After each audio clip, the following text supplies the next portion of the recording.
Hey guys, so now that you know what Meralgia Paresthetica is, we're going to talk to you about how we treat it in our office. So the first thing you want to do is get a thorough history. You know, in our office, we always do a thorough history because that gives us the best chance of finding the right diagnosis.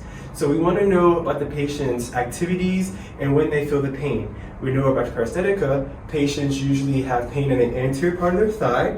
We want to talk to them about that. As far as activities, we know that compression of the nerve causes the numbness. So if they are a police officer wearing a tight belt, or a carpenter, or if they're pregnant or obese, we know that they may also be the ones suffering from Meralgia Paresthetica. Now, in addition to our history, there are a few tests that we can do to diagnose our issue here. So our patient is first going to lay on their side here. And all we want to do for this test is just compress the hip. If we are compressing the hip here and they have reduction in the symptoms or reduction in the numbness in their leg, then we know that they may have Meralgia Paresthetica.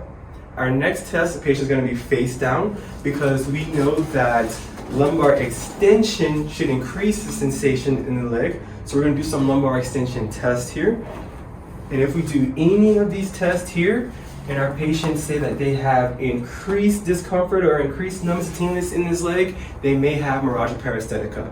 Lastly, since we know that this is a sensory dysfunction, we can do some sensory tests. So we're going to have our patient sit up here,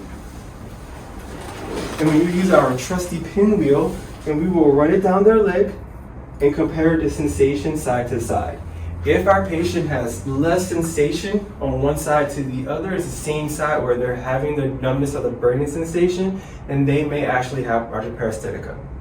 So now that you've seen how we diagnose it in our office, I want you to stay tuned. Our next video, we're going to show you how we treat in our office.